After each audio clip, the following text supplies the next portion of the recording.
Welcome back to Volunteering English, helping your community. I'm Emily, and today we're kicking off with why volunteer English really matters in daily life. If you enjoy learning through real stories, tap subscribe so you don't miss the next episodes. And I'm Zach. We love sharing simple, real moments where English actually helps you do things. To start us off, Emily, what's a time volunteering made your English feel more confident and useful? The food bank last spring. I signed up for a Saturday shift. By the way, shift means a block of time you work. And the coordinator walked me through the plan. My job was greeting people and guiding them to the right table. A man came in who looked a bit worried about the forms, so I smiled and said, "No rush, I can help you step by step." I kept my words short and clear. First name here, then address. Great. It felt good because my English wasn't just correct, it was kind and practical.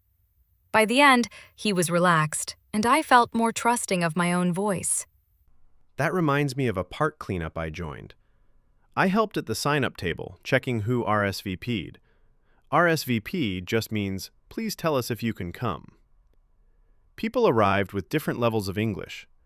I greeted them with, "Good morning, thanks for being here," and asked, "What time works for your availability?" Some people pointed to the afternoon slot, others needed a shorter window. I wrote their names, handed out gloves, and said, "You're on the North Path team." Simple language, but I noticed smiles and fewer confused faces. Honestly, my own nerves went down after the first 3 conversations.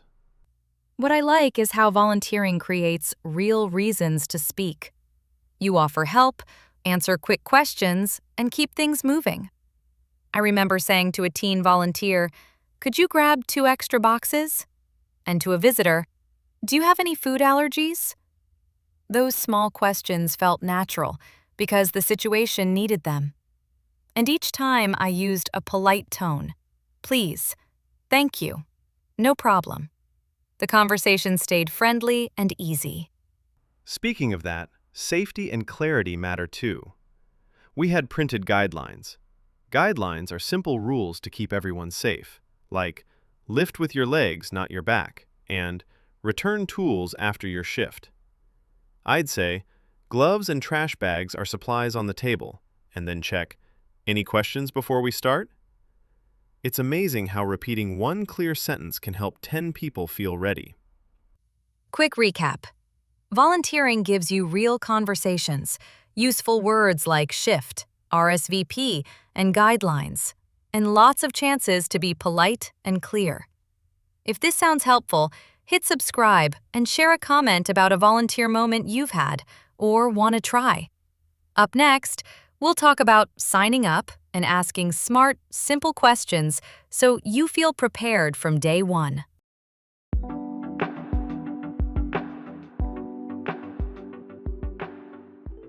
Let's get into signing up. Last month, I joined a Saturday park cleanup, and the online form asked for my name, phone, and availability. I picked the 9 to 12 time slot and then messaged the coordinator with 2 quick questions: what time to check in and what supplies to bring. I had an in-person sign-up at a community kitchen.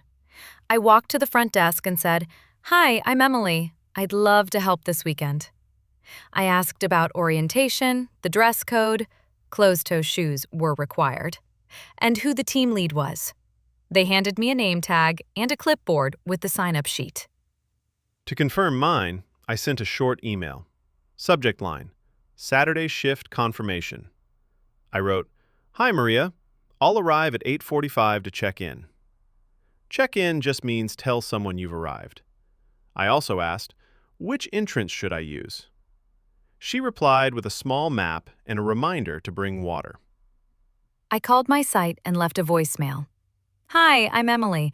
I'd like to help this Sunday. My availability is 10 to 1. Availability means the times you can help. They texted back, "Great, kitchen prep." I asked, "Do I need a water bottle or gloves?" The answer was yes to both, and hair tied back, please. When I arrived, the check-in table was right by the gate. I said, Morning, Zach. Here for the 9 a.m. slot. They gave me a short waiver, a form that says you understand the rules, and pointed to hand sanitizer. I asked, "Any health rules I should know?" The volunteer smiled. "Gloves on while sorting, and masks if you prefer." I like asking, where can I help most today? At the kitchen, they placed me on the packing team. The team lead gave a 2-minute overview, then I checked, if I'm unsure, who should I ask? It sounds simple, but that one question saved time later. Orientation, those quick instructions at the start, made the work feel smooth. Quick recap. During sign-up, keep it clear. Introduce yourself, confirm time and place, and ask about supplies, dress code, and check-in. I also like to ask, is there a backup contact if I'm running late? Having a name and phone number reduces stress. Speaking of forms, sometimes they ask for an emergency contact. That's the person they call if there's a problem. At the door, the volunteer mentioned head count, which just means how many people are there. I told them, I'll arrive 15 minutes early to help set up, and that small promise built trust right away. That reminds me, once I forgot to ask about language preferences. A few guests spoke Spanish, so I checked with the lead. Is English okay at this table? They grouped a bilingual volunteer with me, and it worked great. Short, kind questions kept everyone comfortable. Small phrases helped the mood. Happy to help. No problem. And thanks for the update. When I couldn't hear, I said, could you repeat that, please? It felt polite and direct. Little moments like that make introductions smooth and reduce confusion before tasks even start.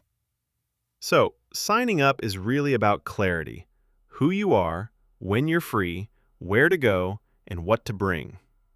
Add 1 or 2 smart questions about check-in, supplies, or a backup contact, and you're ready. Next, let's dig a little deeper into offering help and accepting tasks politely, so you can step into any volunteer site with calm confidence.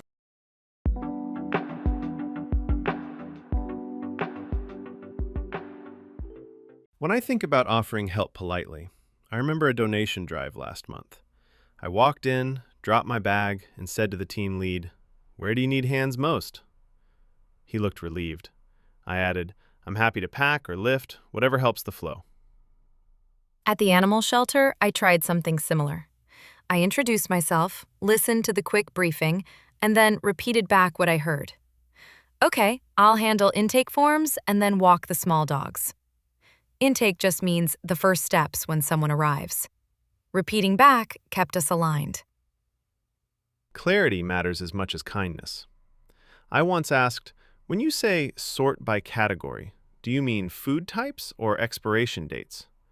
The coordinator laughed and said, "Good catch, expiration dates." I also offered my preferences without pressure. I can do heavy lifting if needed, but I'm flexible. I've learned not to overpromise. Instead of saying, I'll do everything, I start small. I can take 2 crates first and then check back.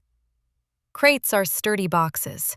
If I finish early, I circle back and ask, what's next?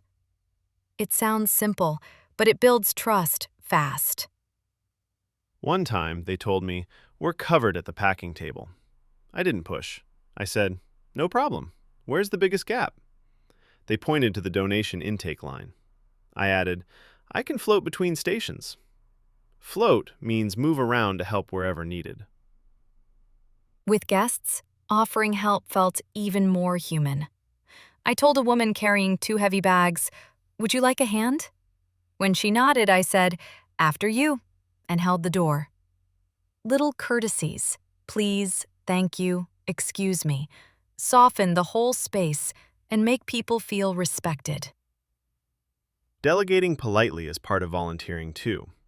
A team lead asked me, "Could you cover the welcome table for 10 minutes while I sort labels?" I appreciated the time box. Time box just means a clear limit. So I said, "Sure, I'll watch it until 11:20, then I'll report back." Feedback moments can be awkward. but gratitude helps. A coordinator said, "Hey, Emily, lighter bags on the top shelf." I replied, "Thanks for the heads up. Got it." Heads up is a friendly warning. I shifted the items and checked, "Is this better?" A quick yes kept things moving. That reminds me of mishearing directions. Someone told me to grab the bins, and I thought they said buns. I paused, smiled, and asked, "Could you point to them?" He did, we both laughed, and the task took 20 seconds instead of 5 confused minutes. Accepting tasks politely also means sharing limits early. I told a coordinator, "I can stay until 2. If you need me longer, please check with me at 1:30. It set expectations and still sounded generous. Clear boundaries help everyone plan the workload. Quick recap. Offer help with a calm tone. Repeat key details. Ask tiny clarifying questions and thank people for guidance. Then check back. Those small habits make teamwork smoother and your English feel natural. Next up, we'll look at scheduling and confirming so plans don't fall apart.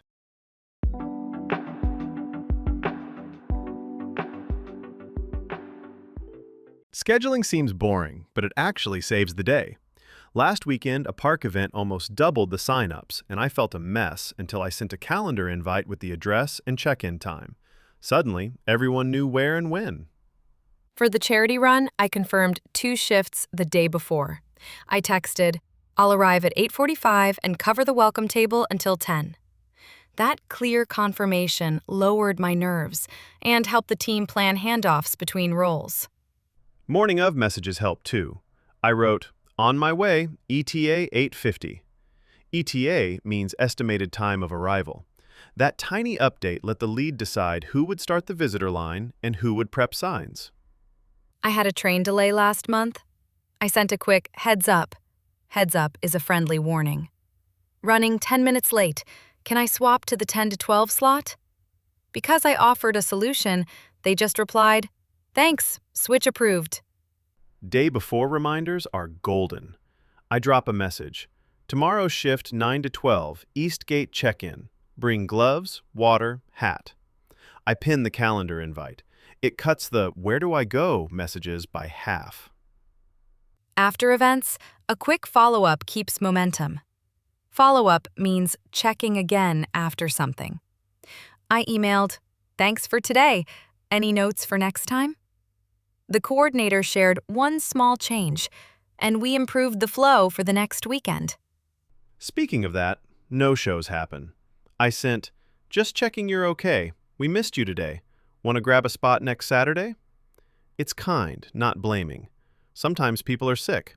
Sometimes they simply forgot. Clear handoffs are underrated. I told the lead, "I'll own the welcome table 9 to 10, then hand it to Jamie." Handoff just means passing responsibility. I also asked, "Should I float after 10 or stay put?"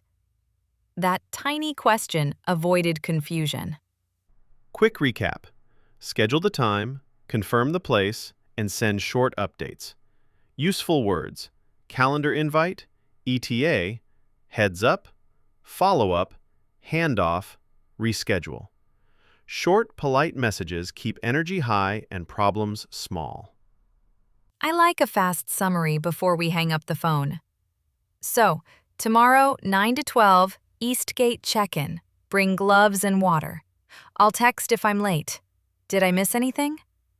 That last question catches details we forget. End of day, I send one wrap-up. We logged 42 hours, photos in this folder, next sign-up is here. People replied with small wins, fewer lines, better labels, and those notes turned into next week's checklist. Final thought for this part. Set a weekly reminder to confirm your shift.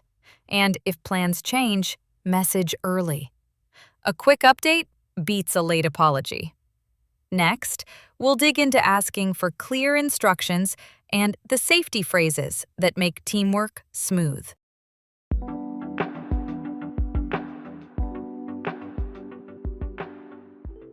Clear instructions and safety words save time. At a warehouse volunteer day, I asked the lead, "Could you walk me through the steps?" He pointed to color-coded tape. Color-coded just means different colors show different zones. I confirmed, boxes on green, heavy items on blue, right? In the community kitchen, I started with safety questions. Where are the emergency exits? An emergency exit is the safe way out if there's a problem. I also checked the first aid kit location, bandages and gloves, and asked who to call if someone gets a cut or feels dizzy. When directions feel big, I like a 3-part check. I said, so the goal is to label donations, the steps are sort, count, and label, and safety is no stacked boxes over shoulder height. Did I miss anything? The lead nodded, and we moved smoothly. Before lifting, I asked for a quick demo. Demo means show once. Could you demo one box? I watched hand position, then mirrored it. They reminded me about PPE, personal protective equipment, like gloves and closed-toe shoes. If something looked risky, I paused and said, "Hold on a second." Radios can help. Our site used walkie-talkies on Channel 2. I pressed the button and said, "Radio check." When the reply came, I answered, "Copy." That means I understand. Short messages kept us safe. "Heads up, cart coming through," and "Clear path by the door." Moving donations downstairs, I asked for a spotter. A spotter is someone who watches your path and warns about steps. Mine said, "Mind the edge, slippery floor." I adjusted my grip, bent my knees, lift with your legs, not your back, and set the box down gently. Ambiguous signs can confuse anyone. I saw "sanitize station" and wasn't sure if it meant hands or tools. I asked, "Can you show me the station?" Then, "Do we dilute the cleaner?" Dilute means mix with water. The label said 1 to 4, so we measured. Language barriers happen. I wanted to explain sorting glass safely, so I pointed, showed one example, and spoke slowly. I asked, "Okay?" and waited for a nod. We used a simple checklist, just a short list of steps, to keep the rhythm and avoid sharp edges. Quick midpoint recap. Ask for a walkthrough, request a demo, confirm steps, and use short safety signals like "hold on," "heads up," and "clear path." Tools that help: PPE, first aid kit, spotter, radios, and checklists. Small words, big safety. I also like confirming roles. Where should I stand so I'm not blocking the exit? And who do I report to if a spill happens? We had absorbent powder nearby, and naming it early meant the cleanup took minutes, not half an hour. When I'm unsure, I mirror the lead's language. He said, 2-person lift. So I asked, "On your count?" He replied, "Lift on 3," and we moved as one. Short timing words, now, stop, lower, keep hands safe and backs happy. Final recap. Your best safety tool is a polite question. Ask early, confirm simply, and pause if anything feels off.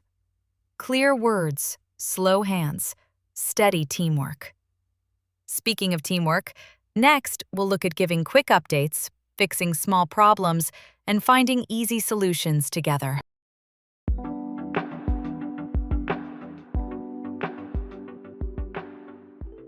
Teamwork really starts with simple updates.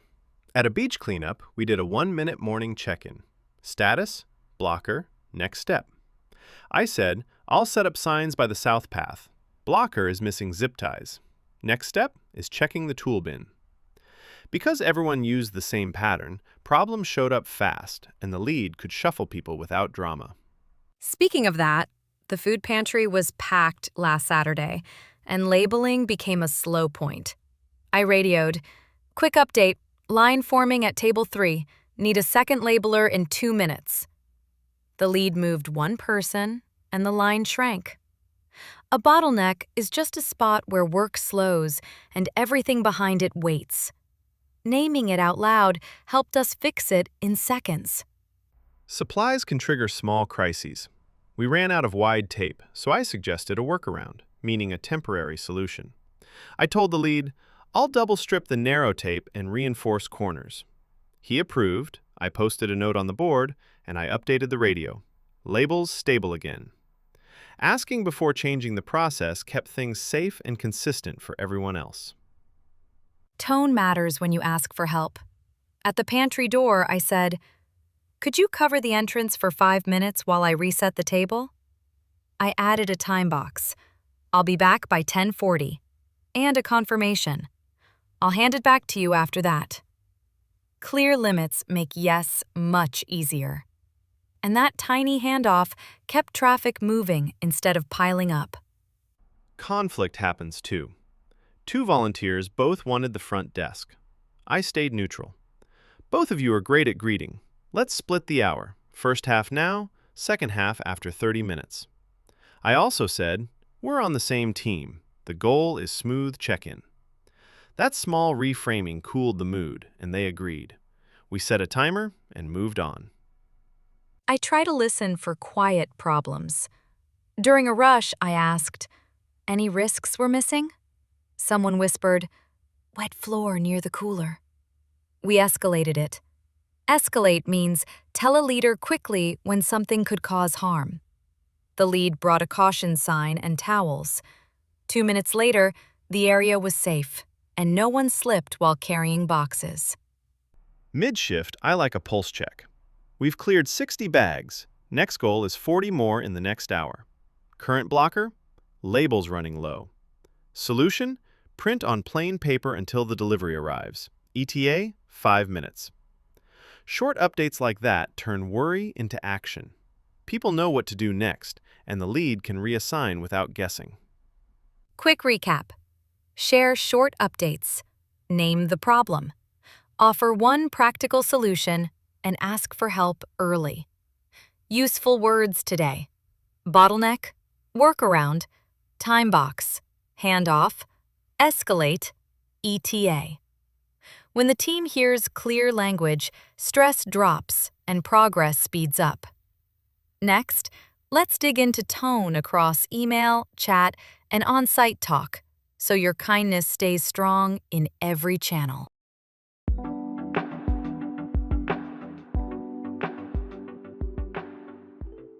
Let's talk tone. Email, chat, and face-to-face. At a river cleanup, I sent an email that felt too direct. I rewrote it with a soft opener. Quick question when you have a moment. And the reply came back friendly and fast. I've done that too. I once wrote, "I need the schedule," and it sounded pushy. I changed it to, "Could you share the schedule by tomorrow?" and added a kind sign-off. "Thanks for your help." A sign-off is the closing line. In group chats, short lines win. I posted, FYI, gloves in the blue bin, EOD restock. FYI means for your information. EOD means end of day. Keeping one idea per message stopped the flood of questions. Email details matter. I used CC to include the park manager so everyone stayed in the loop. I used BCC for a donor list to protect privacy. CC copies someone. BCC hides the recipients. Cleaner and safer. On-site, polite timing is everything. I'll ask, is now a good time or should I come back? If they're busy, I say, no rush, I'll check in after the line clears. People relax immediately. At a donation table, an older volunteer seemed overwhelmed. I slowed down. "Take your time. I can cover the next 2 guests." Gentle words, steady voice, and eye contact.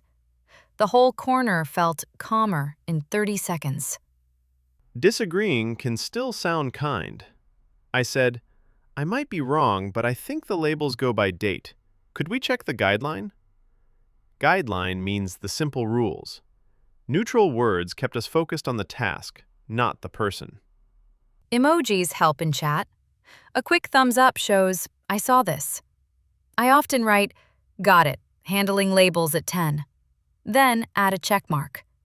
Clear receipt plus tiny emoji equals fewer follow-ups. Voice notes can work, but keep them short. Purpose, ask, thanks. For example, update, carts are ready. Could someone grab tape? Thanks. Under 20 seconds respects people's time and still moves the team forward. Quick recap. Email. Soft openers, clear subject, kind sign-off. Chat. One idea per line, FYI/EOD, light emojis. On-site. Check timing, keep your tone gentle, and thank people. Small choices change the whole mood. Phrases I lean on. Thanks for the heads up. Happy to help. Appreciate the quick reply. They're short and sincere. When in doubt, I slow my voice and breathe before I answer. Speaking of tone, next we'll try tiny role plays with real volunteer moments. Fast, realistic scenes you can picture. So these choices feel natural when the day gets busy.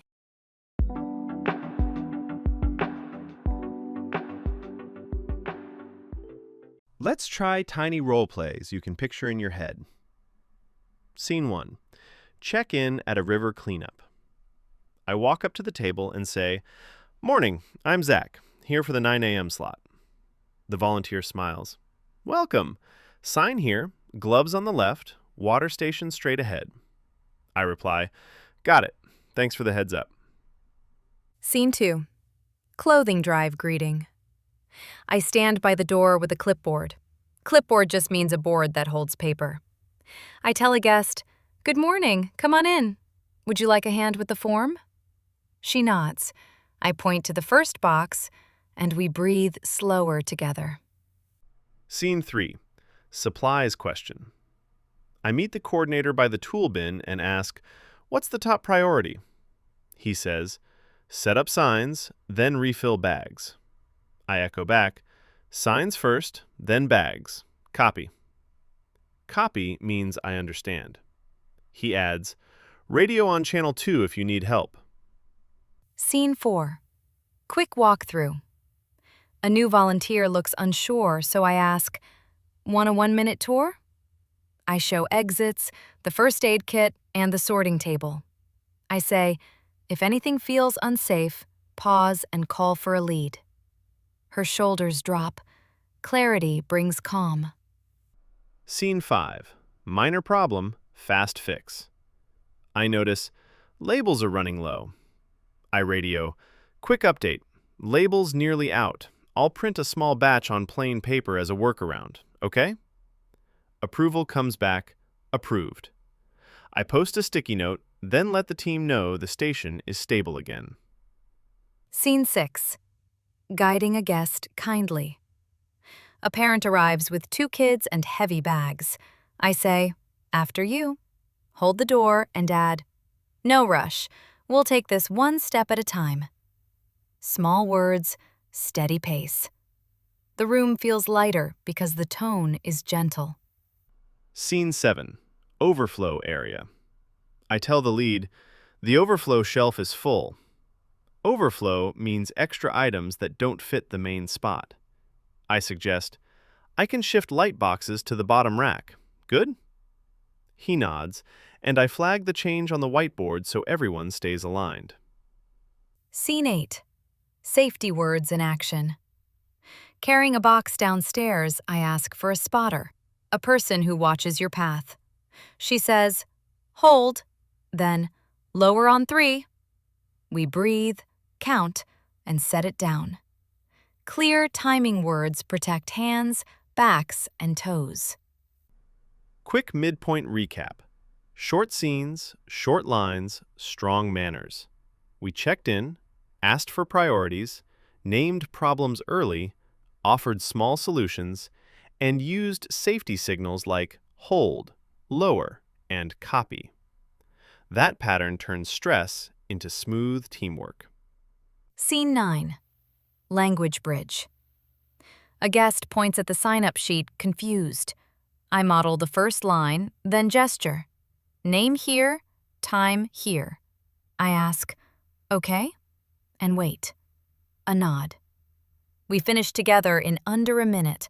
No big speech, just patient steps. Scene 10.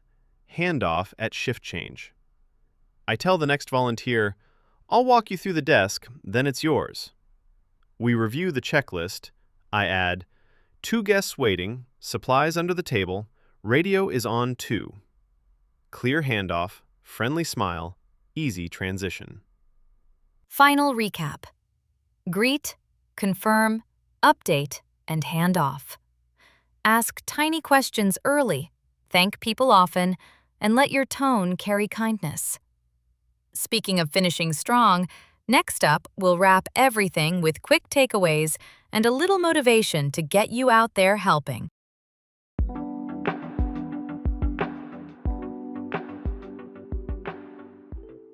Before we wrap, quick recap.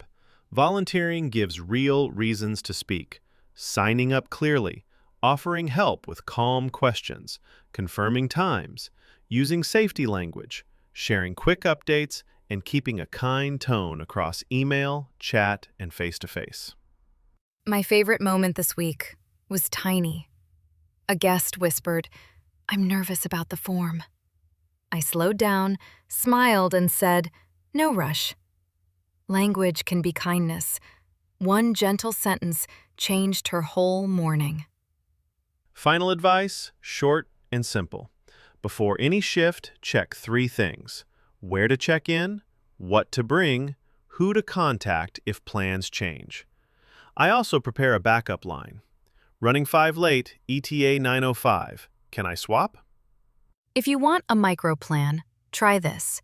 Send 1 confirmation message the day before, save 3 useful words in your phone notes, and pick 1 polite phrase to use, like, "Happy to help," or "Thanks for the heads up." My small learning trick? I write 1 takeaway after each event. Takeaway just means the main lesson. Last time it was, ask for a demo before lifting. 1 sentence keeps the next shift easier.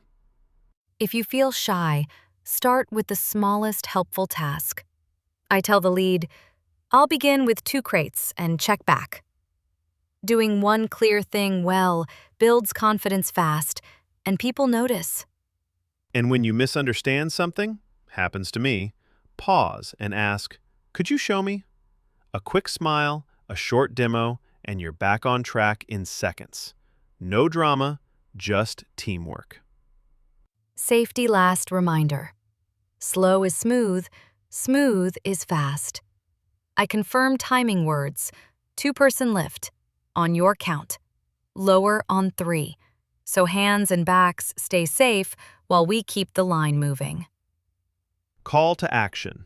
Pick 1 event this month, park, pantry, shelter, and make 1 promise you can keep, like texting your ETA. Tiny promises build trust, and trust makes every conversation easier.